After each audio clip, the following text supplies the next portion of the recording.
Good morning. This is Horizon's Middle East and Africa. Our top stories this morning. Syria's HTS leader reportedly says he won't allow the country to be used as a launchpad for attacks against Israel or any other state. Chaos in Canada. Prime Minister Justin Trudeau names Dominique Leblanc as finance minister. He replaces Chrystia Freeland, who's shocked the country with a scathing resignation letter. Asian stocks fluctuate as traders await rate decisions from the Fed and Bank of Japan. Markets convinced we'll see a cut in the U.S. and no change in Japan. It's just gone 8 a.m. across the Emirates. I'm Jumana Versace in Dubai, getting you up to speed on some of these markets. A better close for Wall Street yesterday, at least for the S&P and NASDAQ. Ending the session in the green, piecing together some of the data that came through. We had a worse than expected manufacturing PMI number come through in the U.S., but that was sort of offset by better than expected services print. And what that meant was a better end for the S&P, led by some consumer discretionary stocks. Tesla in focus yesterday, jumping more than 6%. Attention now turns to retail sales figures later this afternoon. But NASDAQ also yesterday, today not doing very much in overnight trading, but yesterday jumped more than 1%. One stock in focus there, and that is Broadcom. The stock has rallied more than 30% in the last couple of days, adding more than $300 billion in market cap. It's joining the $1 trillion club. Why? Better than expected earnings last week, and also just another example of a stock that has exposure to the AI ecosystem that continues to perform really well. As to the energy complex, Brent is sitting below $74. We sold off about 1% yesterday. Again, weakness from China having an impact on the energy complex here. So it's been quite difficult for oil to break out of this sort of $71 to $75 range. We're going to talk more about that on the show with a guest later on. And then dollar yen in focus as we head to two important meetings. We've got the Fed meeting on Wednesday and then the Bank of Japan meeting later this week as well. Neither one of those are expected to come out with surprise. So the focus is going to be on the language and the guidance for next year. We were speaking about the yen with Mark Cranfield, our MLive strategist, yesterday, and he seemed to imply that we could be in for a dovish surprise out of the Bank of Japan, especially if they remove the prospects of not just hiking at this meeting, but at meetings to come. Hence, we could see some more downward pressure on the yen in coming days. So keep an eye on that currency cross. So 154 is where we're at. As for our terminal chart today, well, I was talking about some of the performance in the NASDAQ today, and you can see that the Magnificent Seven has continued its outperformance. A couple of months ago, we were talking about the rally broadening out. That has not been the case over the last month. And if anything, the tech stocks or the leading Magnificent Seven has outperformed the equal weight S&P 500 the most in over a year. And it just tells you that that rally continues to be very, very narrow to a handful of stocks. So that is that chart there. As for geopolitical news, Syria's HTS leader has reportedly said he won't allow the country to be used as a launchpad for attacks against Israel or any other state. The Times also quotes Ahmed al-Sharaa calling on the West to lift sanctions imposed during the Assad regime. Meanwhile, ousted President Bashar al-Assad has broken his silence, saying in a statement that he left only once Damascus had fallen and denouncing the new leaders as, quote, terrorists. Bloomberg's UAE Bureau Chief Dana Khleish joins us now. Dana, I'd like to start off talking about some of those comments that came through from Ahmed al-Sharaa, formerly known as Mohammed al-Jolani, the leader of HTS. But if we piece together everything he said in the last couple of days or so, it would imply that they are serious about reducing the influence Iran has on Syria and on their ability to use Syria as a launchpad to launch attacks. Exactly. Good morning. This is Ahmed Sharaa's rebranding, not just his personal rebranding and the group, but what is of Syria and how it should fit in the whole geopolitical scene in the region. So it is one that he doesn't want to launch attacks against Israel or even retaliate against what Israel has been doing in the past several days since those rebels took control of the country and Damascus. Israel has been pounding the Syrian army arsenal, their defense systems, and even 2 days ago, there were massive airstrikes that were also broadcast on the opposition-held Syria TV. So they are broadcasting the airstrikes, and now we see him saying that he doesn't want Syria to be used as a launchpad against Israel, and also implying that maybe the group won't even retaliate to the airstrikes and to seizing the buffer zone and the Syrian side of Mount Hermon.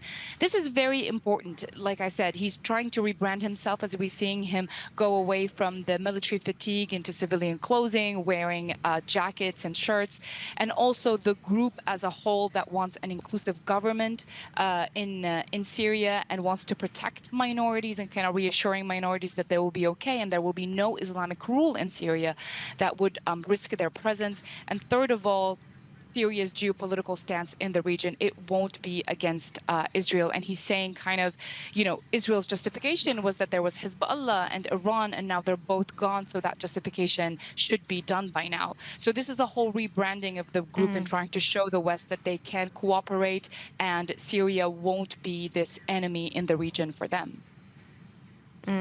Well, I mean, you could also argue that given the dismantling of the air defenses that has taken place in the military infrastructure, they're going to be in a much diminished capacity to even respond to Israel. Dana, we also heard from the ousted leader, Bashar al-Assad, yesterday, or at least we think it's him, because a comment was posted on social media, on Telegram. What did we glean at all from the message that Bashar al-Assad posted? To be quite honest, there wasn't much there from Bashar al-Assad. It was a statement posted on the presidential, the presidential office on Telegram and other news outlets. And what he was saying is kind of saying, I didn't leave the country. This wasn't planned. I had to move to the airbase, Hmeimim, which is, of course, where the Russian airbase is. And then when the rebels started getting close to Damascus, Russia decided that it was time to evacuate the airbase. And he was kind of taken with the whole group back to Moscow. And then he was also kind of denying that he made the order for the army to fall back, saying that as the rebels were advancing, the Syrian army was falling back, and not that he didn't give that command or the order for the Syrian army. As we've seen, many soldiers have said that we've received these calls to just drop our weapons and move back. And he's also saying, trying to justify that he doesn't go or he didn't take the presidency for personal gains. There wasn't really much there for the Syrian people or for whatever his stay in Moscow, what he will do. Will he try to come back to Syria? There wasn't much there from Bashar al-Assad. It was a very dry message, and he was just justifying whatever happened, that he left with the Russians back to Moscow. There wasn't anything for his future or the future of Syria, or that he would come back. Yeah. And of course, more importantly, sticking to his old rhetoric that these are just terrorists and not rebels trying to free Syria from his dynasty. Yeah. Dana, thank you so much for the reporting. Dana Khrish, Bloomberg's UAE bureau chief. U.S. forces say they have conducted an airstrike against a command and control facility operated by Iran-backed Houthis in Yemen. This after Houthis said yesterday evening that they carried out a ballistic missile attack on Israel, aiming at a military target in Jaffa. And the government of Canadian Prime Minister Justin Trudeau has been rocked by the sudden resignation of Finance Minister Chrystia Freeland over disagreements on how to prepare for the incoming Trump administration. Let's bring in Thomas Seal, Bloomberg's Vancouver bureau chief. Great to have you with us from Vancouver, albeit. Thomas, let's talk about Chrystia Freeland. She was the finance minister and was ostensibly one of Trudeau's closest allies. She was also due to deliver economic remarks, so it all came as a bit of a surprise yesterday. What caused the rift between Freeland and Trudeau? Yeah, as you say, it was really came to a head with how to deal with the prospect of an incoming President Trump. Chrystia Freeland posted her resignation letter this morning as the whole capital city of Ottawa was preparing to receive her full economic statement. Instead, they got this letter which laid bare divisions between her and the Prime Minister. And Trump was central to that because Freeland thinks that Trump is going to be possibly starting a tariff war. He has threatened to impose 25% tariffs on all Canadian goods unless they halt the flow of fentanyl and illegal migrants over the northern border. We've reported that it is a fraction of such things coming up from the Mexican border, but it is a problem nonetheless, and one that Trump is using as a as a bargaining tool. And so she believes that the government of Canada should have more fiscal wiggle room, more dry powder, as she calls it, to deal with this potential tariff war. Meanwhile, from her telling, Trudeau has been pushing her for tax breaks, tax rebates, things to make Canadians feel better after years of high inflation. Yeah, with those tax handouts, the proposed tax handouts around Christmas, that's clearly one of the things that she was referring to.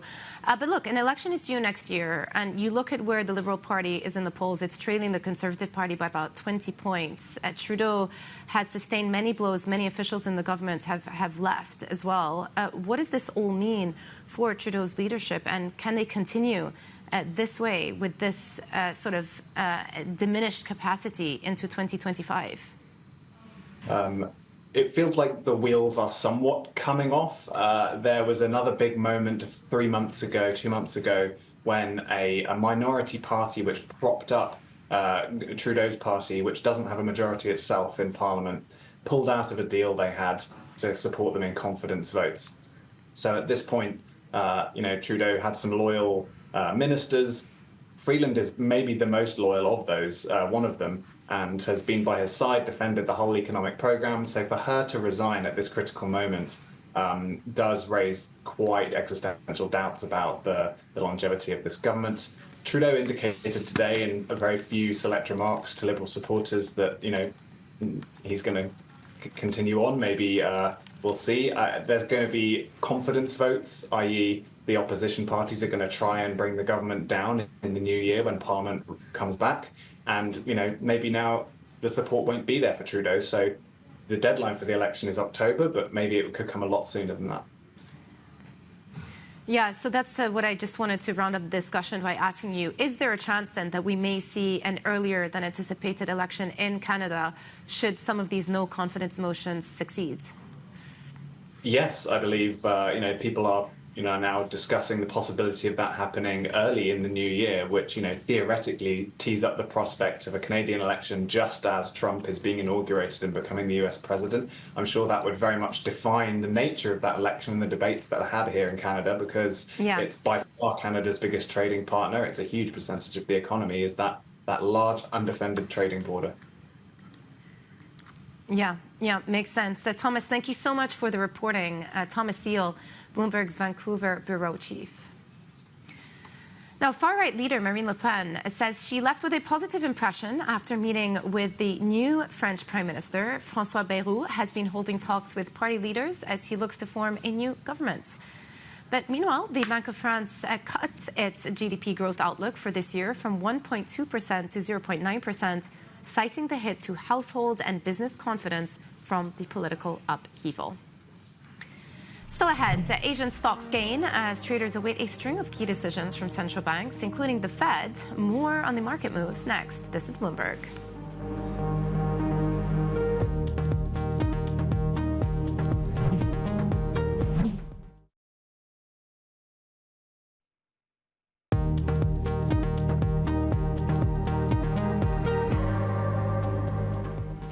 Welcome back to Horizons Middle East and Africa. I'm Joanna Bercecci in Dubai.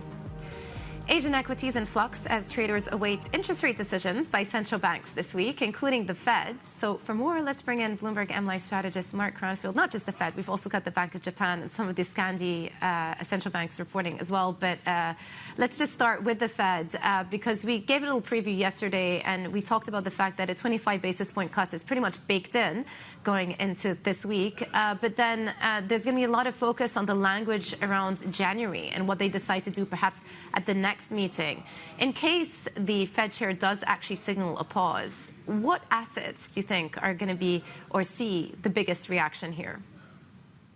Everything will be in play: bonds, equities, currency. That'll all be certainly at risk of movement, and particularly if there's changes to the dot plots. And at the moment, if you look at the really long-term dots, they actually go below 3%.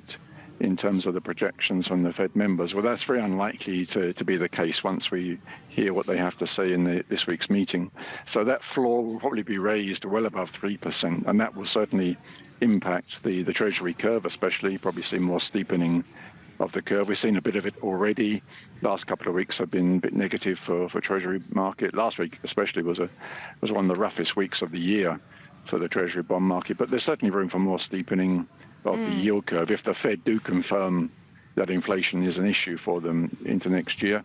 Probably will fuel a bit more. The dollar is pretty strong anyway, but that can probably fuel a bit more, particularly when you look at currencies like dollar yen, where you've got the Bank of Japan meeting less than 24 hours away after the Federal Reserve, and the Bank of Japan is expected to leave rates unchanged. So certainly the yen will be very much in play there. As far as equities are concerned, it might be the excuse people are looking for to trim back a little bit. It's been a fantastic run. We're coming close to the end of the year.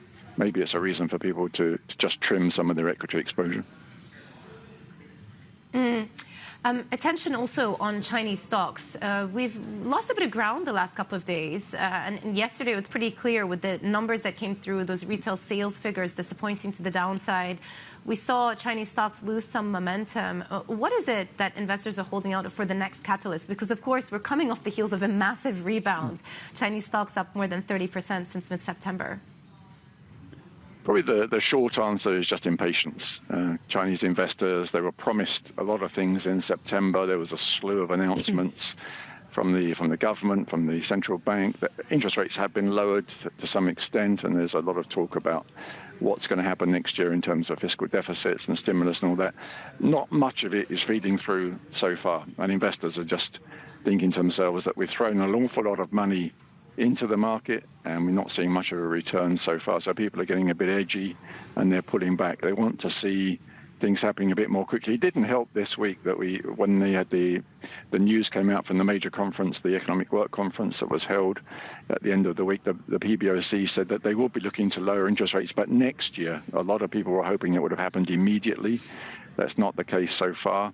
And also a lot of the other big issue things are relatively vague. There's not a lot of meat and decisiveness about what the authorities are going to do. And that's not really working when people are already heavily invested in the market. They want to see quick returns and they're just not getting them.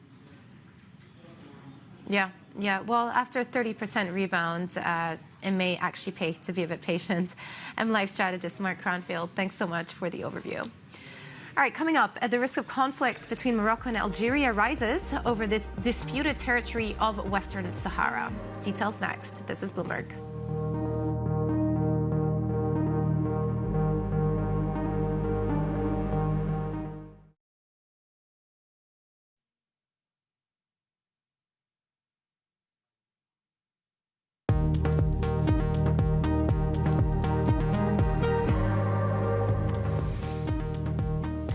Welcome back to Horizons Middle East and Africa. I'm Jumana Bersechi in Dubai. Now for a look at some of the other stories we're following today.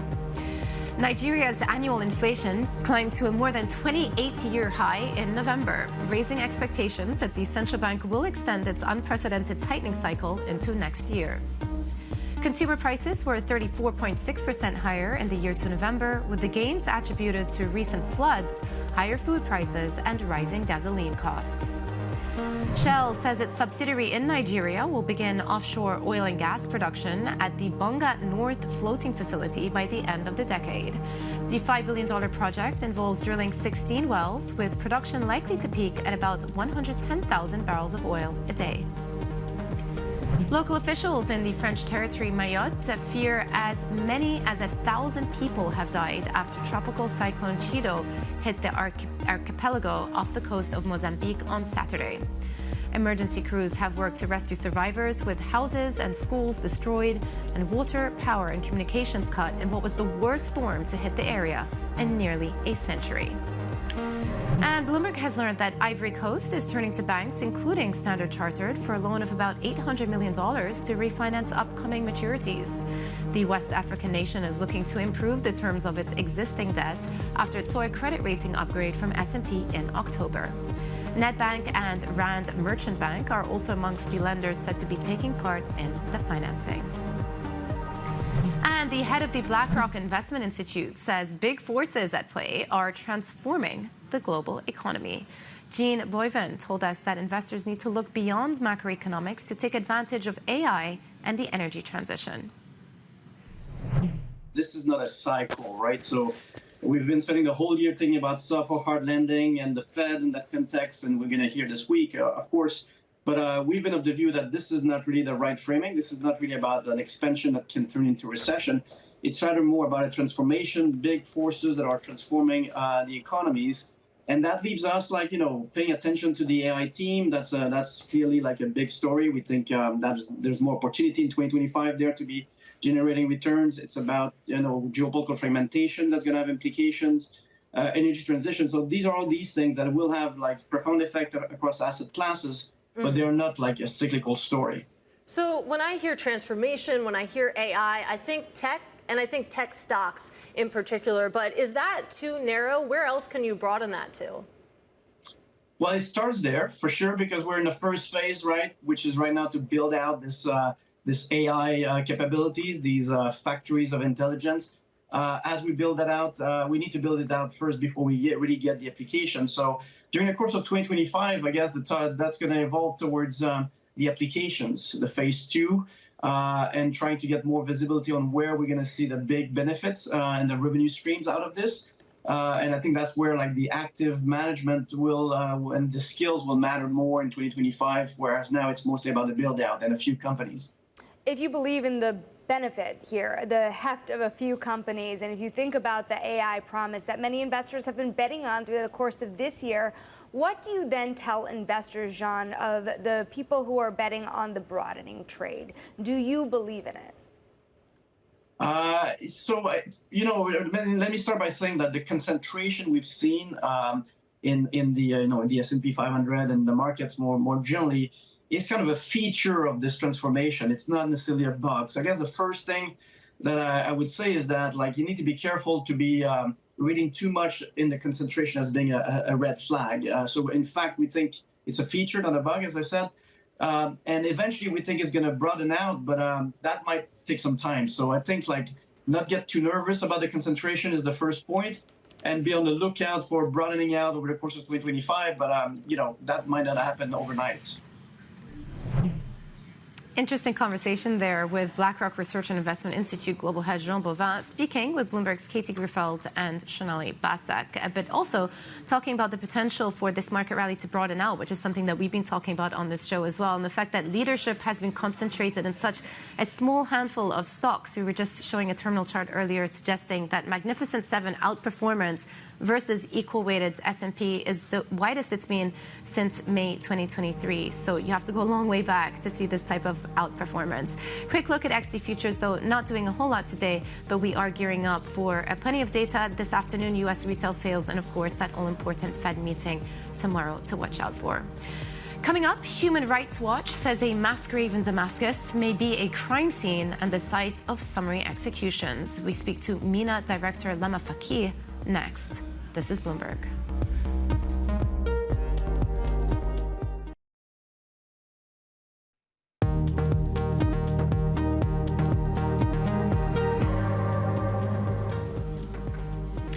Good morning. This is Horizon's Middle East and Africa, our top stories this morning. Syria's HTS leader reportedly says he won't allow the country to be used as a launchpad for attacks against Israel or any other state. Chaos in Canada. Prime Minister Justin Trudeau names Dominique LeBlanc as finance minister. He replaces Chrystia Freeland, who's shocked the country with a scathing resignation letter. Asian stocks fluctuate as traders await rate decisions from the Fed and Bank of Japan. Markets convinced we'll see a cut in the U.S. and no change in Japan. It's just gone 8:30 a.m. across the Emirates. I'm Jemana Versace in Dubai. Better end for Wall Street yesterday. S&P and Nasdaq ending up in the green. Again, a lot of love going into Magnificent Seven. Tesla, Broadcom continue to outperform. Later today, we've got U.S. retail sales to watch out for, but the main event is the Fed on Wednesday. Oil complex coming under a little bit of pressure, sitting just shy of $74. And there, the bad news from China had an impact on the price of oil yesterday. It traded about 1% lower. And then dollar yen also in focus as we head into the Fed and the Bank of Japan meeting, with the Bank of Japan unlikely to do anything. we may actually be in the running to see more weakness on the yen currency. It's about 0.5% weaker throughout the course of the last 5 days. As for the terminal, well, speaking of the strength in the USD, very bullish last 10 weeks out of the past 11 for the USD. And here you can see that euro shorts are actually the largest since March 2020, as we speak about some of the issues that are derailing the European economy and the political stories there as well, particularly in France. But more on Syria now. And since the fall of Assad's regime, people have been trying to find loved ones who disappeared during the 13-year civil war or his family's half-century rule. Human Rights Watch also says a mass grave in Damascus, and statements by people living in the surrounding area suggest that the area is a crime scene and may have been the site of summary executions. For more on this, Lama Fakih, MENA Director at Human Rights Watch, joins us right now. We'll talk about some of the findings, the latest findings. But first, Lama, you've been working with Human Rights Watch for many years now, an organization that has been on the ground and perhaps has been privy to see evidence of some of the abuses that took place at the hands of the Assad regime. Were you surprised at what has been uncovered in the past week? Thank you, Jumana. It is true. I mean, I have been personally working on Syria since 2012, and during that time have had the chance to conduct on-site investigations across the country, as well as remote investigations and interviews with refugees. And through that work, through years of work, we did compile evidence of war crimes, crimes against humanity.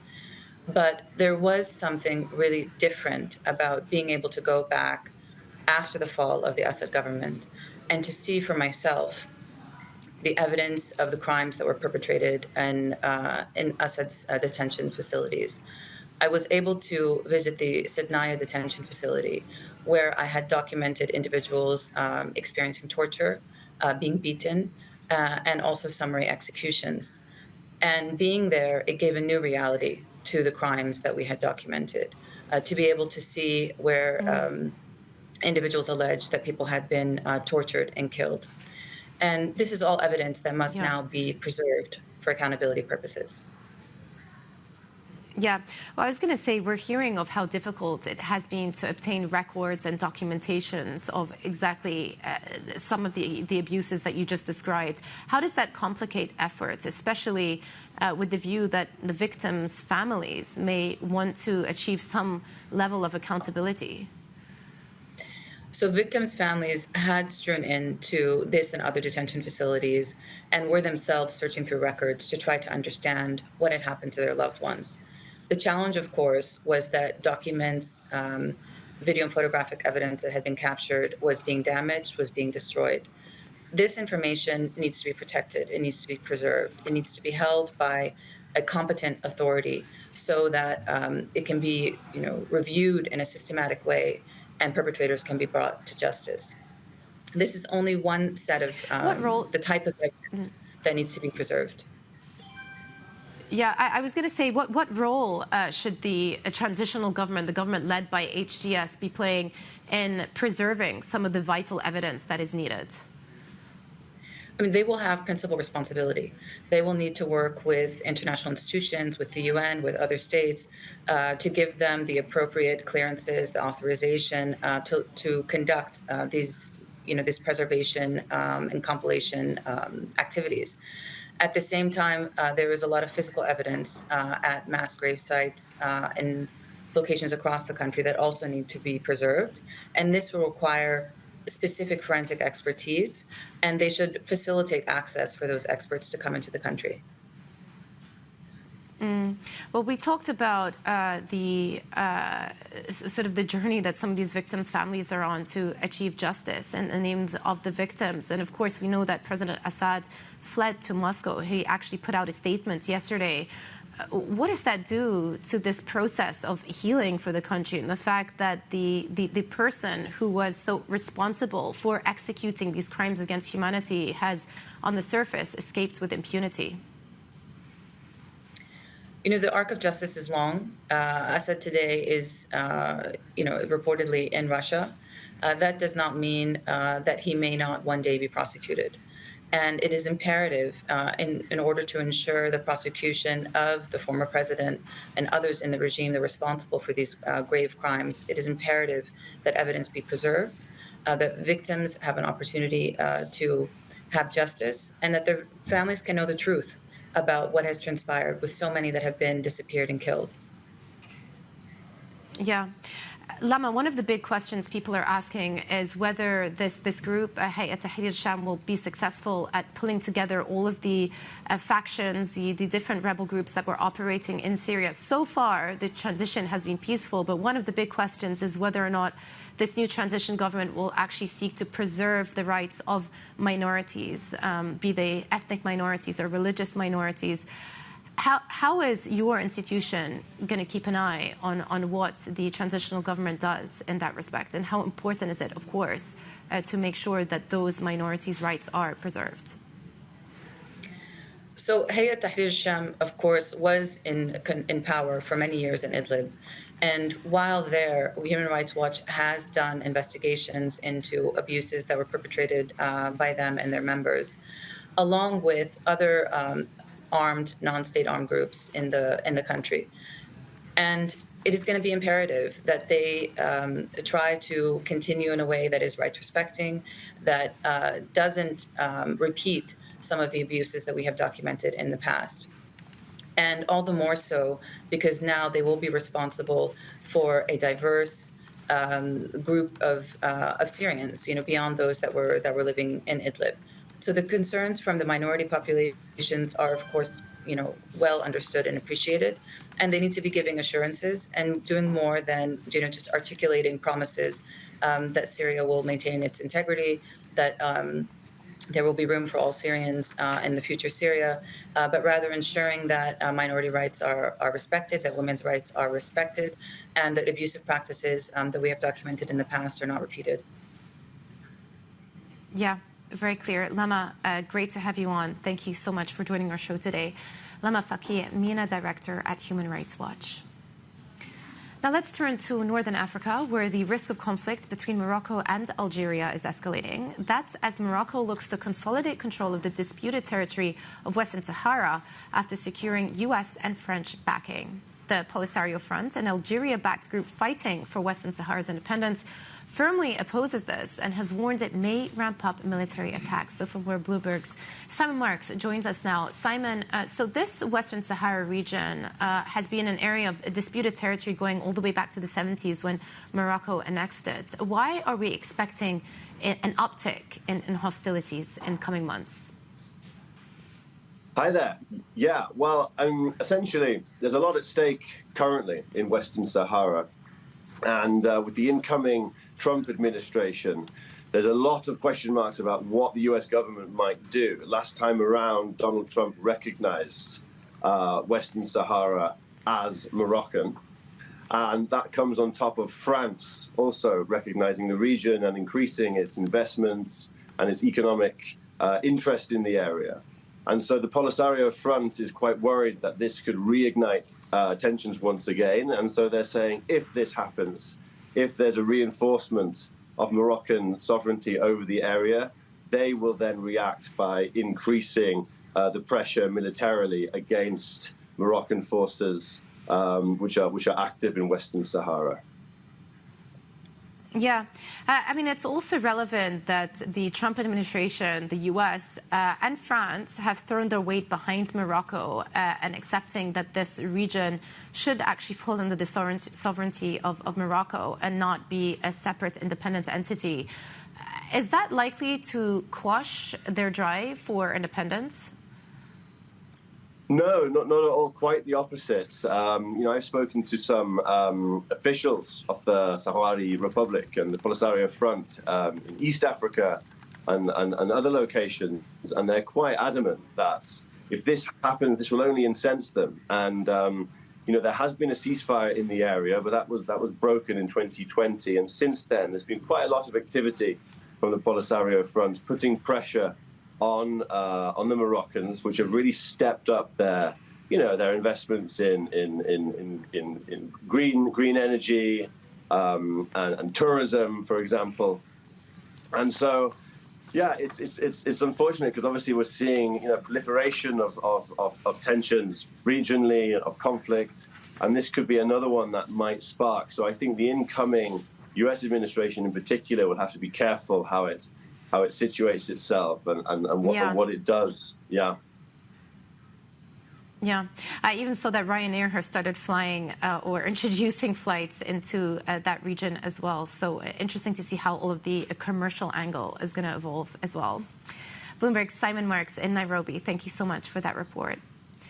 Well, coming up, Brent crude steadies after a down session on worries about Chinese demand. We'll discuss the outlook for the world's most important commodity next. This is Bloomberg.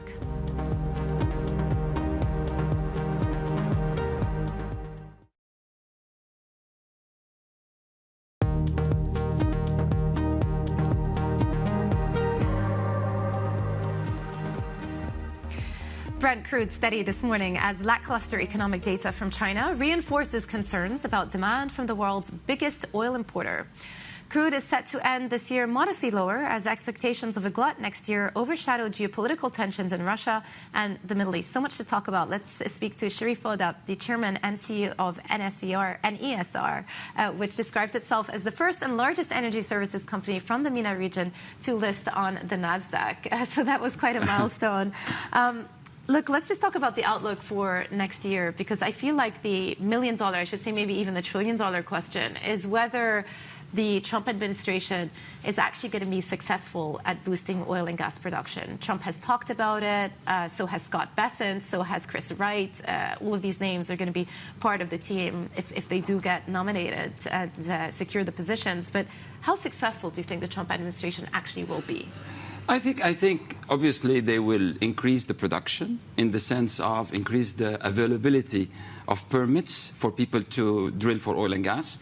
I think what people do not know is that the E&P companies are very disciplined today for the cash flow. Yeah. So it is not that they will the production will increase dramatically, but definitely it will be positive for a lot of the companies to drill for oil and gas, and obviously the permits is going to be more allowed for the gas. And I think what you're going to see is improvement of the gas, and most probably the LNG export is going to be open up, which means that a lot of people will drill for gas more than oil. Yeah. But oil is always going to be concerned for the E&P companies for the cash flow, because investor wants to see return of free cash flow. Yeah, and that's the sort of the messaging that I've been hearing from other people in the industry as well. They say that right now the focus has actually shifted to cost discipline, to returns to shareholders, and therefore, yes, it may be easier to get permits to drill, but in reality, it's going to be the numbers and the financials that dictates what they end up doing. Absolutely right. Yeah.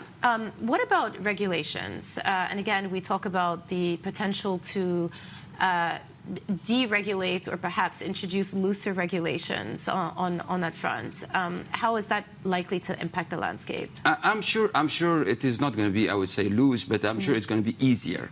Right? Easier for, as I said, permits, for some of the regulation of the emission. Definitely there will be more pro-frack, more fracking availability for some of the states, which means that the availability, again, of the E&P companies to get permits on some of the lands that were not accessible will be easier. One thing somebody told me is that it's actually some of the very large integrated oil companies that have benefited from some of the IRA tax incentives and benefits that are offered. And therefore, if they are taken away, the sector that is set to benefit the most are actually the smaller companies, not the large IOCs. Absolutely. I mean, if you look at the states itself, the blue states are the one that used the most IRA. So actually Texas, for example, benefited the most. So, and the IRA will not go away. The red states, you mean? Yes, red states, sorry. Yeah. So the IRA is not going to go away. It's just going to be some of the, I would say, the hydrogen and some of that kind of very big subsidies. I think this is what's going to scale down. Yeah. What does all of this do to the oil complex next year? I feel as though there's a lot of bearishness when you look out to 2025 about where the price of oil is headed. We're sitting in a region where people care a lot about where oil trades. How do you see it panning out next year? I think the OPEC will be disciplined in regulating that. for I would say, the excess capacity in the market. The U.S. is not going to increase by a couple of million barrels, so it's not the same. And obviously, the big question mark always remain about the sanctions and how much Iranian oil will be available. Obviously, Trump speaks a lot about it's going to go back to less than 500,000 barrels available to export. Is this the truth or not? All this, I think, is a lot of question mark. But definitely is the China growth is the bigger question mark. And what does that do to demand? But people here invest for the long term. It's not like every 6 months. And the long term is very positive for oil. One of the stories that we're going to talk about actually in the segment after you is I'm going to be speaking to my colleagues about the pickup in deal making. And a lot of the deal making is coming on the back of some of these state-owned oil companies selling off businesses, divesting, doing spin-offs, ADNOC, making acquisitions abroad. And I wonder whether you see that as opening up opportunities in this part of the world. I think this part of the world is, as I said, is a very long term. There is a lot of idea that, as we did, for example, that we are the first company to be publicly listed on NASDAQ. A lot of people want to invest here. They don't have access or they want to enlarge. And you can do vice versa. So a lot of the companies can invest outside and then maybe IPO here or maybe start to do a list between the exchanges. I mean, again, here is a long term. Is the lowest cost per barrel produced. Nobody produced below $10 per barrel. US is 35 to 50. So this is a very long term. And again, the world needs a lot of energy. Yeah. Don't forget that we still use 250 million barrel equivalent per day. Yeah. It's a lot. Let me just round up the discussion then asking you about an op-ed that you penned recently talking about how the energy industry needs to be part of the discussion around the transition. Some people would think that that's perhaps paradoxical, right? Because the energy industry is responsible for so much of the emissions in the world today. How do you see the energy sector's role? And then also, how do you see the Trump administration coming in, derailing some of the path towards this climate agenda? No, I think the energy industry has the infrastructure, has the means, has the know-how, has the ecosystem to make the transition happen. What you need to do is you need to just reduce dramatically the emission. So routine flaring, you need to stop. Water recycle, you need to be 100%. You should not use water from outside sources. You use internally your water. And all this will dramatically reduce emission. And then you remove the coal, replace it with gas, which is exactly what the US did, right? That's why the US has the best emission year-on-year difference. It's just purely stop coal, use gas, right? So everybody, we still use equivalent of 60 million coal barrel. So this has to stop and you convert. And then while you're increasing your renewable, increasing your solar, your wind, a lot of hybrid, a lot of basically solar with, instead of batteries, use gas, et cetera, et cetera. And in that case, this is what will reduce dramatically the emission. I don't think Trump will change a lot of things as people think, right? Yeah. He is not going to go crazy on, the IRA is good. It just, as I said, the stuff that is subsidized dramatically, he's going to scale it down. Yeah, interesting. Well, really good to get to your perspectives. And congratulations again on the NASDAQ listing. Thank you. For the company. Is it pronounced NESR or NESR? As you like. I prefer NESR. But okay, NESR. Sherif Foda, Chairman and CEO of NESR. Thanks so much for joining us. All right, coming up, global law firms move high-profile partners to the Gulf amid a deal-making boom in the region, as we were just talking about. That's coming up next. This is Bloomberg.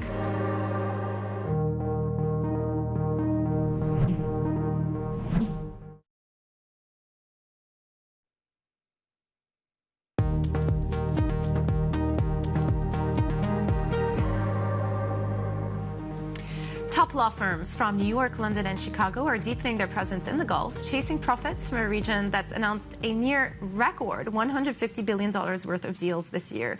For more, let's bring in Bloomberg's Anthony DePaola. Big energy deals, and I see that the number is a 62% increase from the same period last year. Law firms obviously looking to cash in. Yeah, for sure. Well, I mean, Jumana, we've been talking about it throughout the year as a lot of these deals happen. I mean, how many IPOs of ADNOC units have we talked about? Aramco this summer did a secondary listing of shares. So this is a new dynamic for a lot of these energy companies. that we've discussed in the region. And a lot of this move into the different financial areas, different for this region, is spurred by that oil income coming into the region. And so that's getting these companies spinning off units, doing debt issuances, restructuring businesses, and also making outward M&A. M&A is also happening from the point of view of the sovereign wealth funds as they're looking to get out and buy some assets. And the countries here are trying to bring money in. It's all part of this diversification push whereby the countries are using oil money to get to a place where they can be prepared for the energy transition, have new businesses, new companies that are there that will support the economies going forward. It's interesting you say that because the way business is conducted in the Gulf has changed. It used to be the purview of selling rights, and now, of course, it's spin-offs and transactions and secondary listings. But how are these law firms looking to maximize the value that they're extracting from these advisory roles? Yeah, well, they're really having to be jacks of all trades now and be spread across the type of services that the customers want.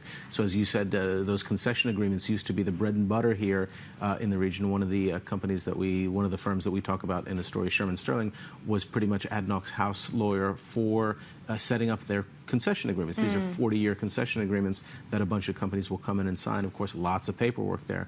Now that those rights have been assigned, ADNOC did the last round within the last decade. Now that those rights have been assigned for the next 40 years, those concessions are there. Companies are doing fewer of those kind of deals. A lot of the rights have been assigned, and there's less exploration. So their follow-on firm, A&O Sherman, has had to do other businesses. We've talked about the companies like Linkletters, which has advised Aramco on some deals, and they're opening up some more financing plans. So lots of expansion here. Bloomberg's Anthony DePaula, thank you for rounding up the first hour of our show. We'll be back shortly for the second hour.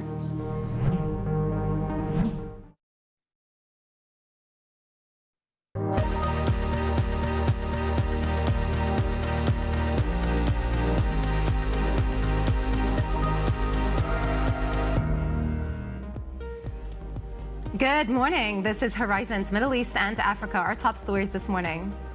Syria's HTS leader reportedly says he won't allow the country to be used as a launchpad for attacks against Israel or any other state. Chaos in Canada. Prime Minister Justin Trudeau names Dominique Leblanc as finance minister. He replaces Chrystia Freeland, who's shocked the country with a scathing resignation letter. Asian stocks fluctuate as traders await rate decisions from the Fed and Bank of Japan. The market's convinced we'll see a cut in the U.S. and no change in Japan. Well, good morning, everybody. It's just gone 9 a.m. across the Emirates. I'm Joanna Versace in Dubai. And I'm Jennifer Zabasaja in Johannesburg, where it has just gone past 7 a.m. Welcome to the second hour of Horizons Middle East and Africa. Jumana, great to be with you. And also, I know many people who are not confined to the holidays to have chocolate, but interesting position that we're seeing right now when it comes to cocoa futures, because on Monday we actually saw prices increasing quite a bit. And for many people, this is a concern, right? Earlier this year, we talked about how potentially the worst was yet to come with cocoa. Seems to be realizing itself a bit more this week if you just take a look at where they're at right now. And potentially now this is going to start affecting customers during the holiday season, which is peak time for many people. Very unfortunate. Seems like there's supply concerns, drought, weather, all of that playing an impact. One thing I was reading from the Bloomberg intelligence team is actually by 2050, they think that chocolate will be the fastest growing food group as more and more people have or develop the propensity to eat more chocolate. So that's an interesting statistic. But also I would just say, Jen, if prices stay where they are next year, my family's only getting one advent calendar to share. We're not getting one each. Can't afford it. Good. All right, let's talk about markets. That's fair. Exactly. The end for Wall Street yesterday was pretty positive for S&P and NASDAQ. Another record high for the NASDAQ as attention now turns to the Fed. Tomorrow, an interest rate cut of 25 basis points is expected, an upward revision to the dots as well. But then we're going to be watching out for language. Today, though, U.S. retail sales data is going to be in focus as we continue to talk about the narrowing breadth of the NASDAQ. I'll get to that in a second. But just a quick look at the energy complex as well. Yesterday, we traded down about 1% on some of the weak data that came through from China. And the dollar yen also in focus as we head into both the Fed meeting and Bank of Japan meeting. The yen is about 0.5% weaker in the last few days versus the USD, on anticipation that the Bank of Japan may actually sound dovish at this meeting. Not hike, but then also sound dovish too. As for market breadth, this is something that I wanted to flag, because a couple of months ago, one of the big discussions that we were having is whether this rally in stock markets can broaden out beyond just the handful of stocks in the Magnificent Seven. And actually what we're seeing is in the past few weeks, it's done nothing but narrow. It is still Magnificent Seven leading the charge. And actually, Magnificent Seven is outperforming the equal weight S&P 500 by the most in over a year. You have to go all the way back to 2023 to see this type of outperformance. And it is still a handful of stocks. Speaking of another one, not a Magnificent Seven, Broadcom has been in focus. That stock has joined the $1 trillion club, up more than 30% in the last couple of days on back of better than expected earnings. Why? Because of AI exposure. So AI continues to dominate.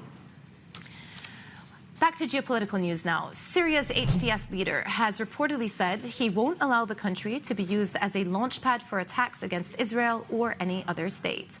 The Times also quotes Ahmed al-Sharaa calling on the West to lift sanctions imposed during the Assad regime. Meanwhile, ousted President Bashar al-Assad has broken his silence, saying in a statement that he only left once Damascus had fallen and denouncing the new leaders as terrorists. For more on this, Bloomberg's Paul Wallace joins me now. So we're sort of piecing together multiple things that Ahmed al-Sharaa, or formerly Mohammed al-Jolani, has said over the last week. And one thing is clear, Paul. He seems to want to reduce the sizable influence that Iran has had over Syria over the last decade. What more did we learn from the several interviews that he's conducted?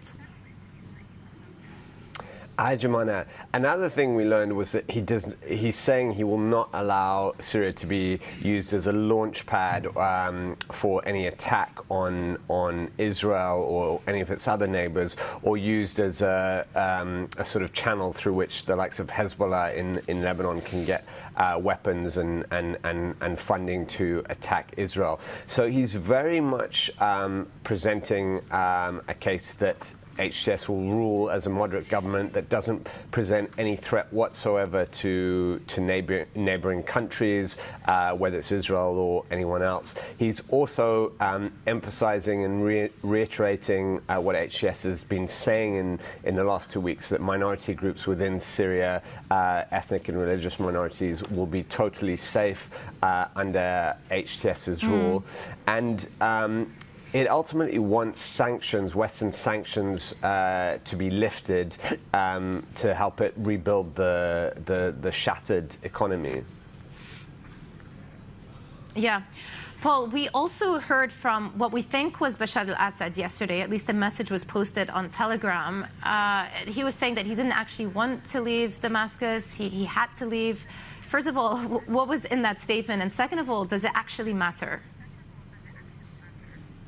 Like you said, I think it was Bashar al-Assad simply trying to do what he can to improve his reputation at this point, sort of smashed as it is. I don't think it matters on the whole. I think a lot of people are going to, Syrians and people from around the world are going to look at that and just take it with a huge pinch of salt, and just take it as essentially a dictator who's trying to improve his image and try to make out that he didn't flee his country in the face of HTS's advance on Damascus. Yeah. Well, thank you for the reporting there as we continue to monitor developments out of Syria. Bloomberg's Paul Wallace, thanks very much. Let's turn to Israel now. Israeli Prime Minister Benjamin Netanyahu is pushing to weaken the judiciary and boost economic executive power, sparking concerns about democracy and the economy. Some of the proposed changes include replacing the Attorney General, restricting who can run for office, and limiting the power of the judiciary, which opponents say will lead to autocracy. For more on this, let's bring in Bloomberg's Dan Williams, who joins us now from Jerusalem. So, Dan, thanks for being with us. This was really changing the judiciary was a part of Netanyahu's pre-war agenda.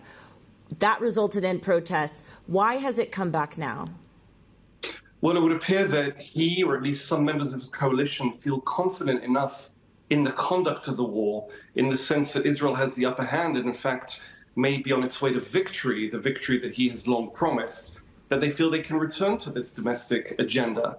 Now, this isn't a matter of consensus within the coalition. Some salient members have said that Israel should definitively win the war before it considers going back to this. There's been talk of reviewing the way the government approached this, given that prior to the war, if you and I were speaking just 15 months ago, this would have been the Israeli crisis, the news of the day.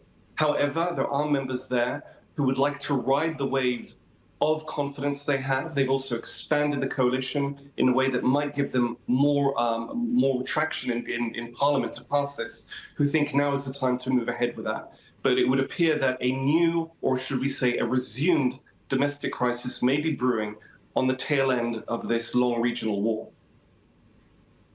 And so then, Dan, I mean, who could potentially succeed if we do see Netanyahu successful in his latest attempts to overhaul the judiciary? Again, he has been largely on the sidelines publicly about this, but on the other hand, his critics, and it's worth noting that he denies this aspect, believe that Netanyahu has an ulterior motive in seeking to weaken the judiciary, in that he himself is on trial for corruption.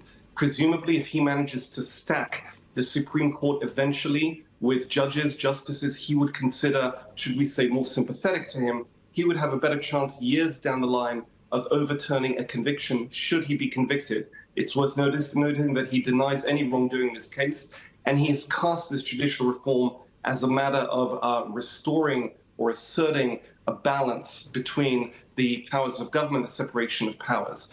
However, that may be a ticking clock in his mind, given that just 2 weeks ago, he began testifying in that trial. So the trial appears to have gathered momentum now. That may be one of the reasons he's looking at now. And again, it just might be the simple confidence of some of the more hawkish members, judicially hawkish members of his coalition, in the sense that they have recovered from the shock of the war and they can now get ahead with a domestic agenda.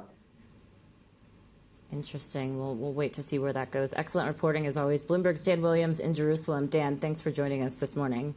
Now, for a look at some other stories we are following this morning. In some non-Trump related news, French far-right leader Marine Le Pen says she left with a positive impression after meeting with the country's new prime minister. Francois Bayrou has been holding talks with party leaders as he looks to form a new government. The Bank of France, meanwhile, cut its GDP growth outlook for this year from 1.2% to 0.9%, citing the hit to households and business confidence from the political upheaval. On Ukraine, the president-elect says Kyiv needs to reach a deal to end the Russian invasion, downplaying the value of occupied land. In the latest signal, Donald Trump may push for a settlement that codifies Russian territorial gains. He said there's got to be a deal, and there are, quote, too many people being killed. And still ahead, why Commercial Bank of Dubai says U.S. exceptionalism looks set to be a key continuing theme in 2025. More on their outlook next. This is Bloomberg.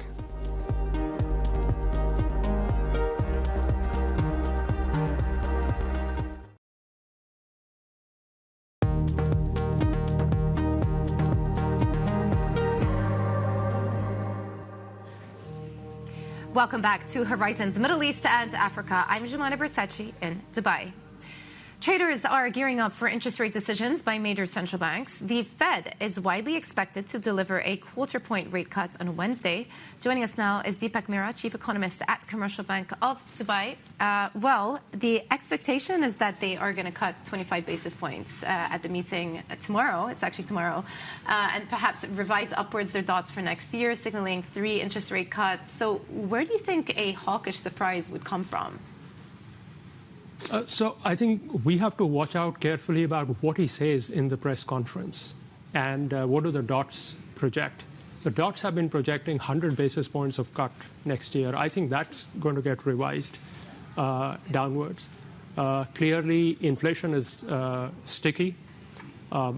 Consumer is very strong. Financial conditions are frothy. So everything seems to be, getting... the financial conditions are getting looser. So I think that's what worries the Fed. The Fed does not want to commit another mistake of cutting too much or holding on for too long. And I think that's where it's getting tricky now as we go to the last leg. Yeah, it is pretty remarkable, to your point, how well financial markets have done in an environment where real yields in the U.S. are so high. Imagine what would happen to markets. They'd be turbocharged if they started actually cutting interest rates even further. Exactly. Yeah, so that's going to be a concern. The financial stability effects are going to be a concern for them. But at the same time, we see very good progress on inflation. And the November data actually shows that even the sticky components like housing and services are now easing, though at a gradual rate. So that may also give some comfort. And that's why many analysts now believe that it's not just 2 rate cuts next year, what the futures are telling us. It could potentially be 3 rate cuts. And that's the soft landing, the Goldilocks remains the base case. Yeah, so let's talk about the data. I look at Atlanta GDP tracking numbers. It's a 3.3%. These are still pretty high numbers. Can that momentum continue into next year? Oh, the consumer is very strong. Yeah. I mean, you look at the data we saw for holiday shopping between Thanksgiving and now up to Christmas. They are projecting $240 billion of online sales. This will be a new record.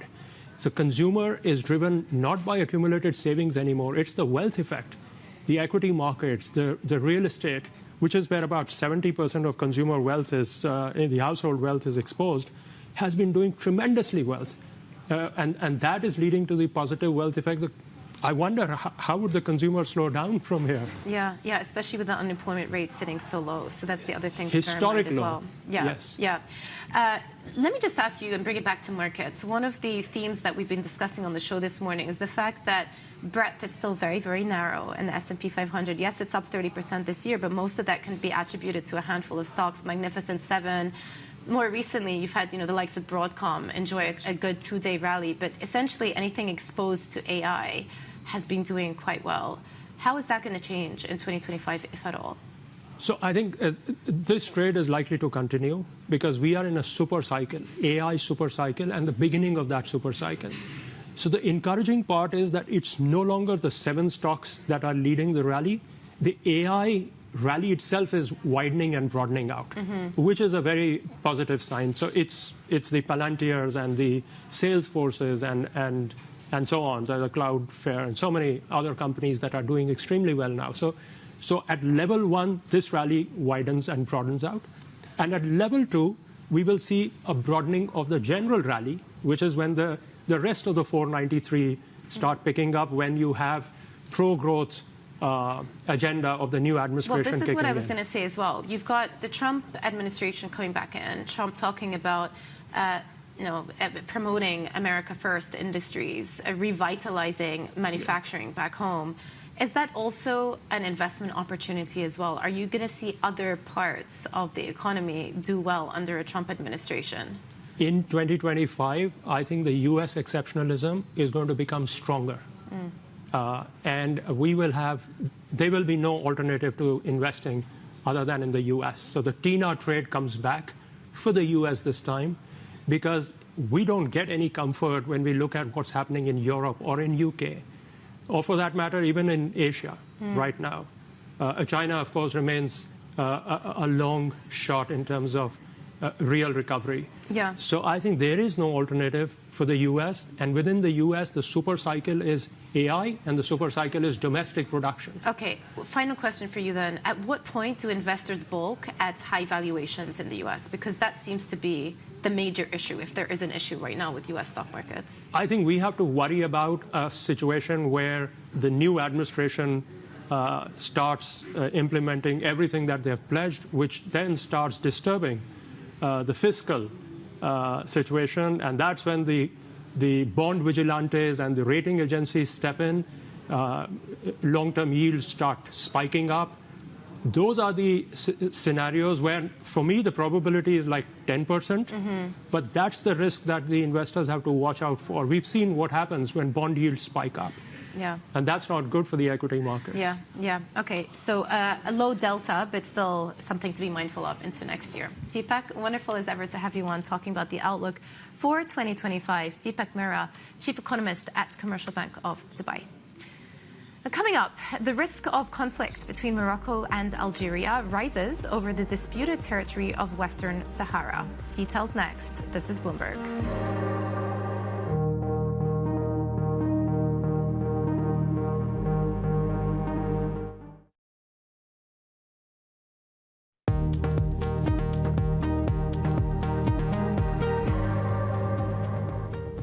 Welcome back to Horizons Middle East and Africa. I'm Jennifer Zabasaja in Johannesburg.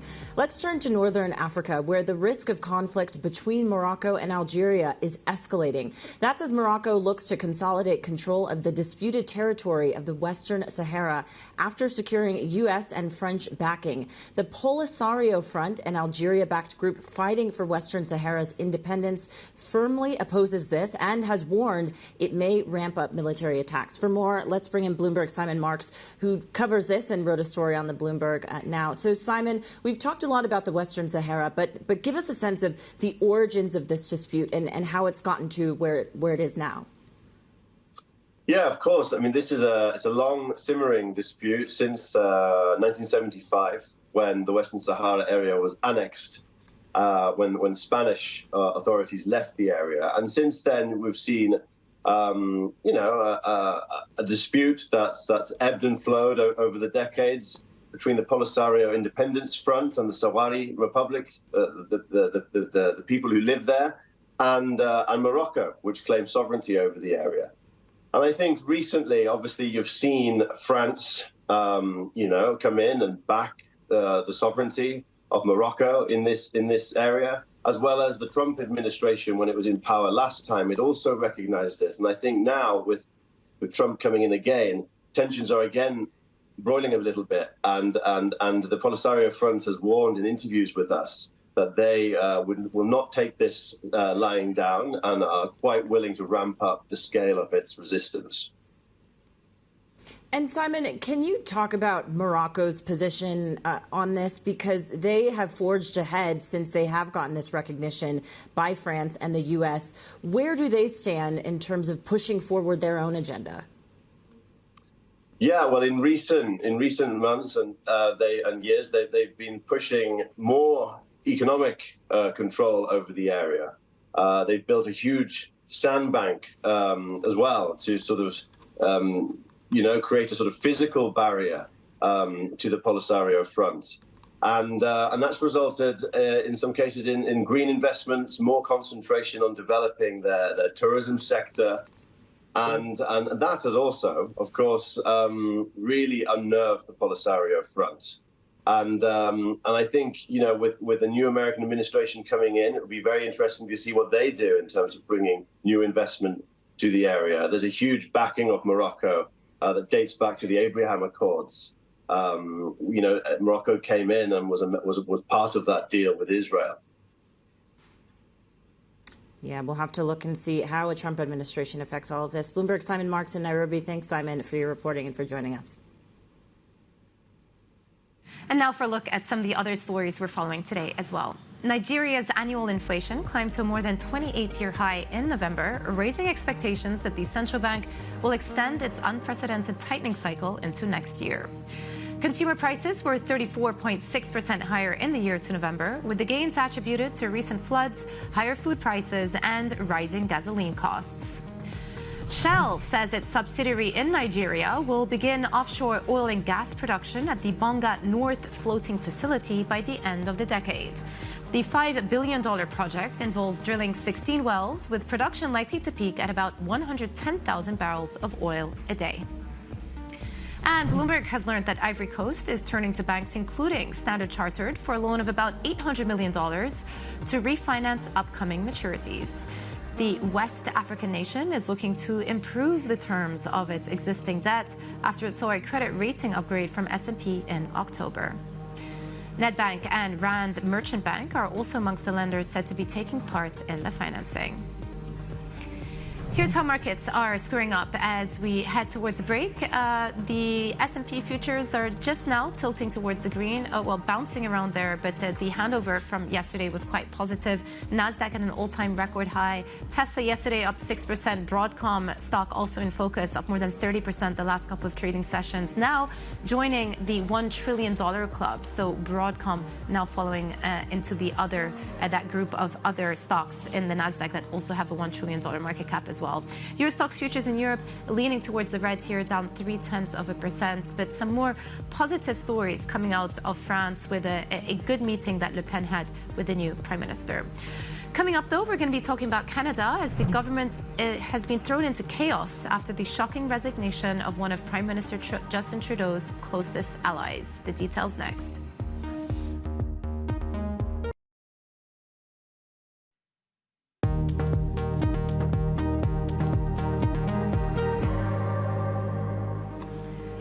This is Horizons Middle East and Africa. Our top stories this morning. Syria's HTS leader reportedly says he won't allow the country to be used as a launchpad for attacks against Israel or any other state.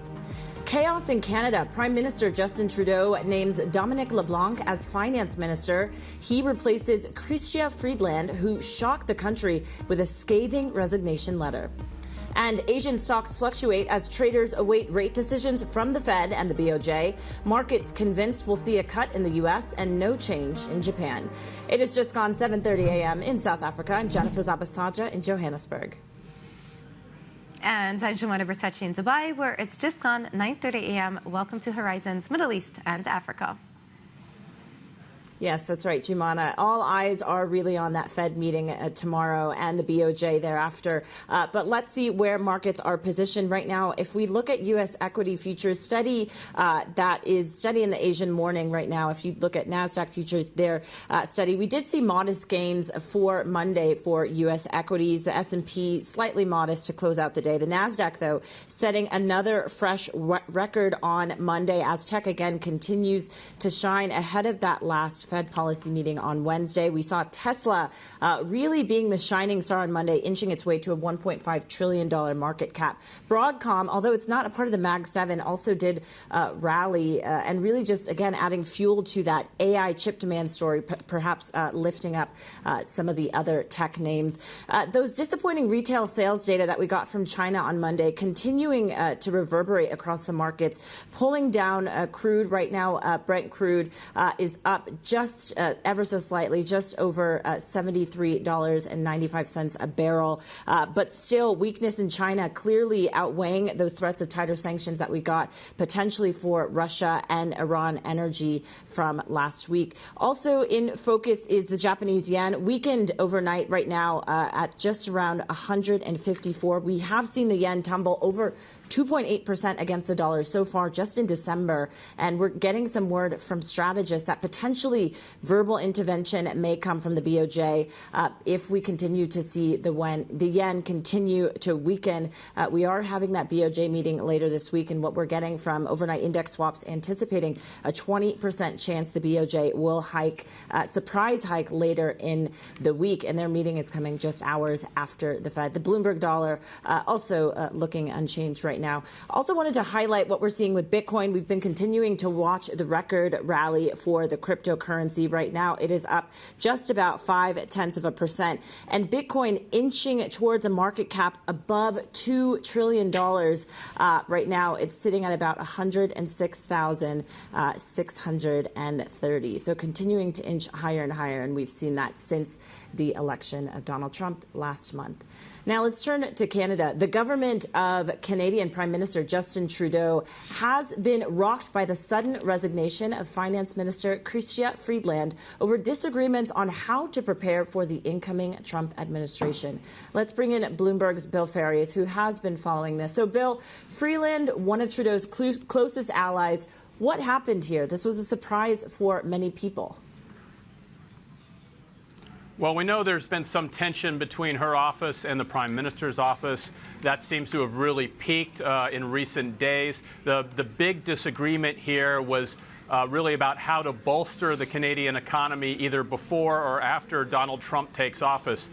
Freeland resigning on Monday, hours before she was due to present a key economic report. And in a scathing letter against Prime Minister Trudeau and the government, she accused Trudeau of costly political gimmicks and saying that he should really be focused on keeping Canada's fiscal powder dry ahead of the Trump presidency, which, as you know, could be very rocky for U.S.-Canada relations after the president-elect already threatened to put 25% tariffs on Canada.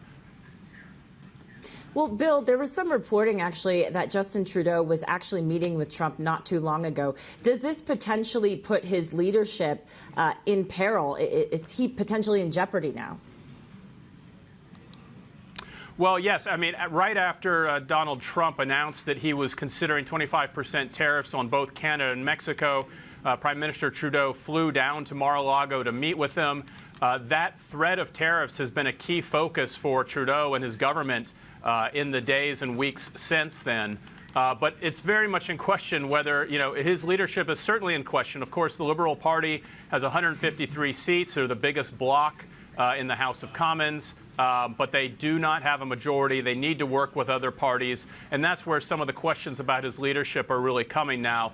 Most likely, this means that Trudeau will have to bring forward elections that his party had probably hoped to have late next year. Now we're talking about something that could happen perhaps in the first quarter of 2025, much earlier, and obviously much earlier into what would be the second Trump presidency in the United States. Wow, shaping up to be a busy political year there in Canada and elsewhere. Bloomberg's Bill Ferries. Thanks so much, Bill.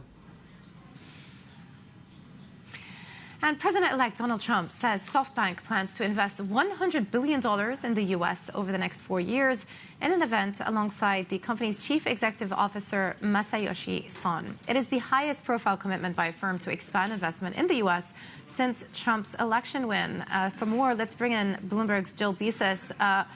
Well, the event turned into not just an announcement, but an opportunity for Trump to talk about plenty of other topics. But let's just start with the SoftBank announcement and the fact that they're looking to invest $100 billion in the U.S. over the next 4 years, including a pledge to also create 100,000 U.S. jobs. So tell us more about what was announced.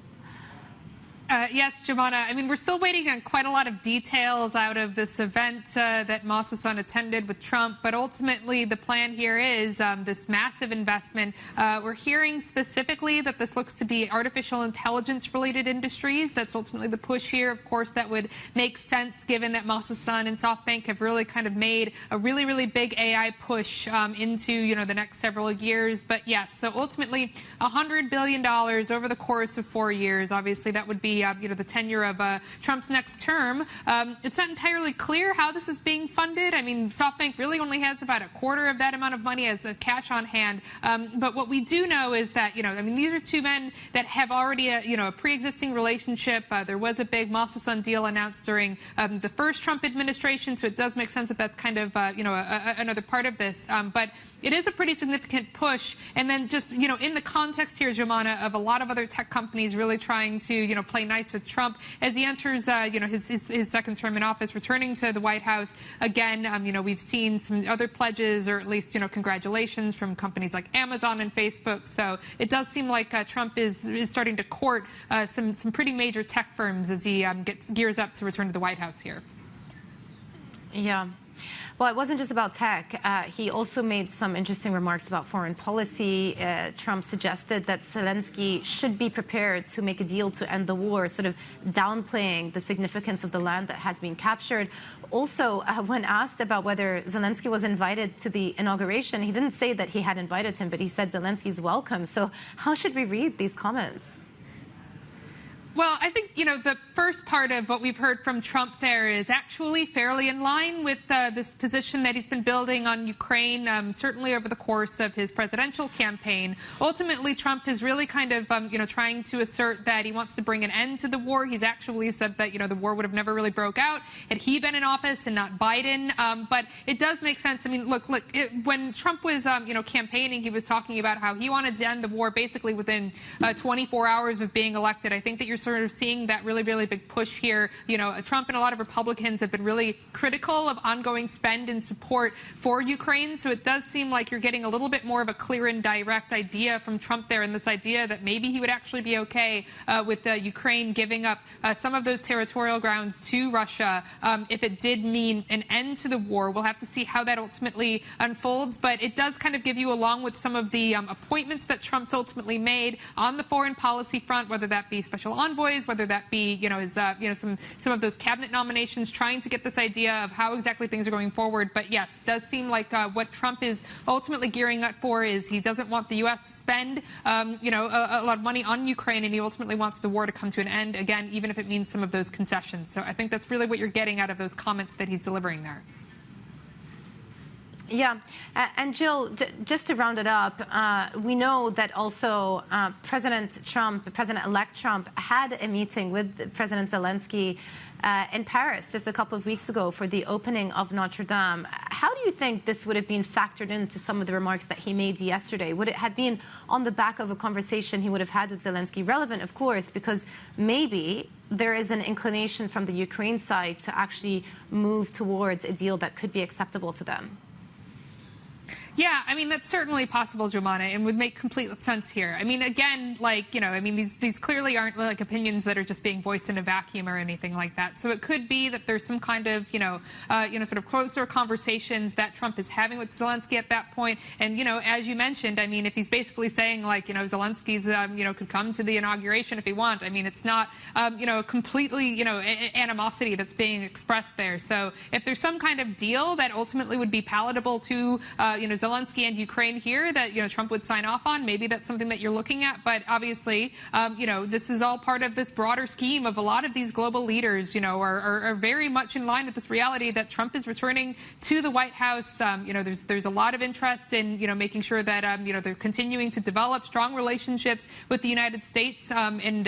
Because Trump in office in the United States obviously has a lot of, great global influence over what's happening around the world. And so, again, this is just one more example of that. Yeah. Yeah, another example also of the role that foreign policy is going to play with this Trump administration, because there are so many areas of conflict around the world right now that the U.S. do have a vested interest in, and Ukraine is just one of them. Bloomberg's Jill Desis, thank you very much. Now, for a look at some other stories we're following this morning. Donald Trump has lost a bid to throw out his conviction on presidential immunity grounds in the New York hush money case. A New York state judge rejected Trump's argument that his trial was tainted by witness testimony. It's not certain that the case will proceed to sentencing as the president-elect continues to challenge the verdict. And Donald Trump says he'll move to fire U.S. federal workers who don't come back to the office. The president-elect says he will go to court to challenge a Biden administration labor contract that locked in remote work arrangements for thousands of employees. And on the looming TikTok ban, Donald Trump says he will look at whether to stop the measure. The U.S. president-elect told reporters that he has, quote, a warm spot in his heart for the Chinese-owned video sharing app. TikTok's parent company, ByteDance, has now formally asked the U.S. Supreme Court to block the ban, due to come into force on January 19th, the day before the inauguration.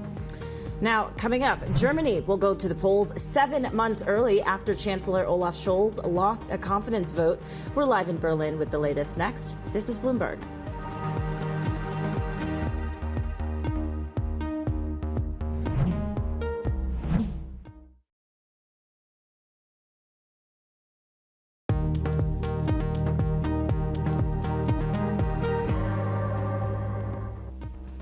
Welcome back to Horizons Middle East and Africa. I'm Jennifer Zabasaja in Johannesburg.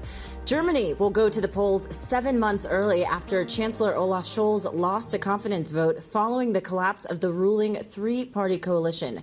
The political uncertainty comes at a delicate time for Europe's largest economy, which has stagnated for years. For the latest, let's go straight to Bloomberg's Oliver Crook in Berlin, who's been covering this story day in and day out for us. So, Ollie, where do we go from here?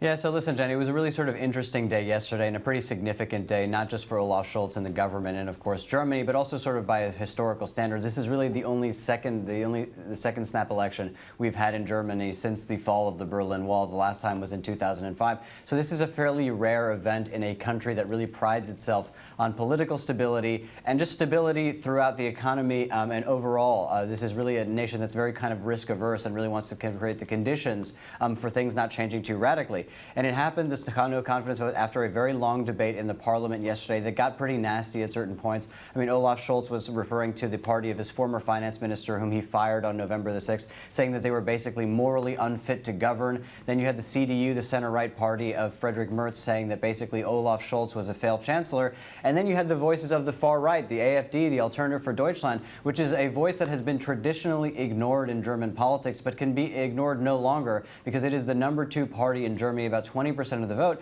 And they're saying basically that Germany is on the sort of brink of collapse, and that basically voting for Friedrich Merz, who has a much more hawkish view on Ukraine and support for it, would be basically voting for war with Russia. So that gives you some of the sort of debate, the flavor of the debate that was happening ahead of the vote. He lost the no confidence vote. He then went to the President Frank Steinmeier, in order to explain the situation. The President will then dissolve the parliament, and that will pave the path for what we are expecting, which is an election on February the 23rd. But later today, we will also hear again from Olaf Scholz at 2 p.m. when he will officially unveil the SPD platform in terms of what the agenda is for them, what their priorities are going to be on the campaign trail for the next couple months.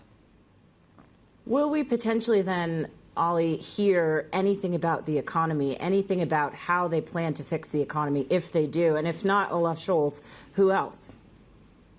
Yeah, exactly. I mean, I think that the economy is basically the central issue. When you look at the polls of the various things through the year that the German population has cared about over the last few years, economy is now #1. It wasn't always throughout. There were a lot of other concerns around inflation, migration, and a number of other issues. But now it's really the economy that's front and center. And that's something that is sort of reinforced by everything that we've been seeing over the last couple of days. I mean, on the same day of the confidence vote, we had German PMI manufacturing data that missed estimates, came in at something like 42. That's 2.5 years of contraction in the PMI charts.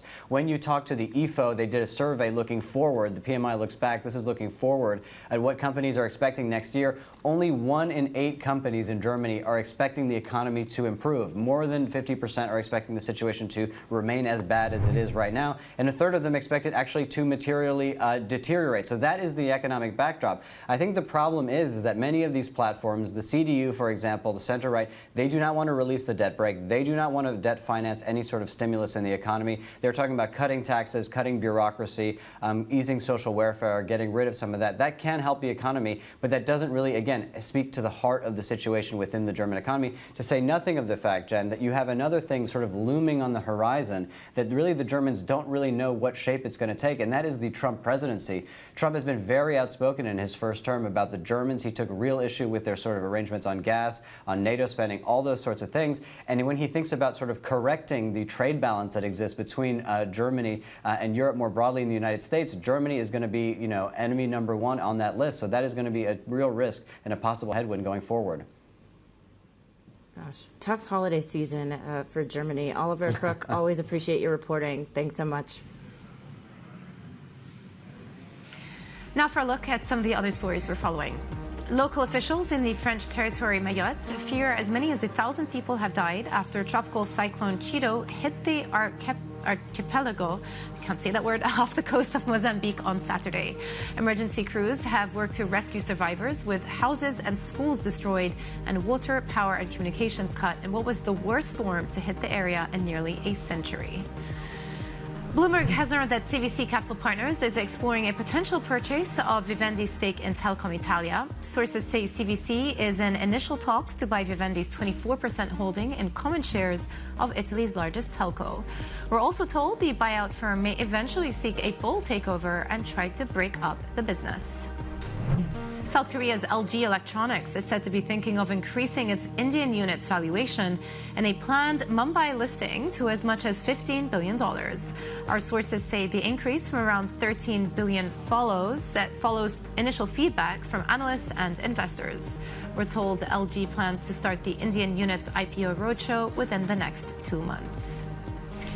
And coming up, global law firms move high-profile partners to the Gulf amid a deal-making boom in the region. That's next. This is Bloomberg.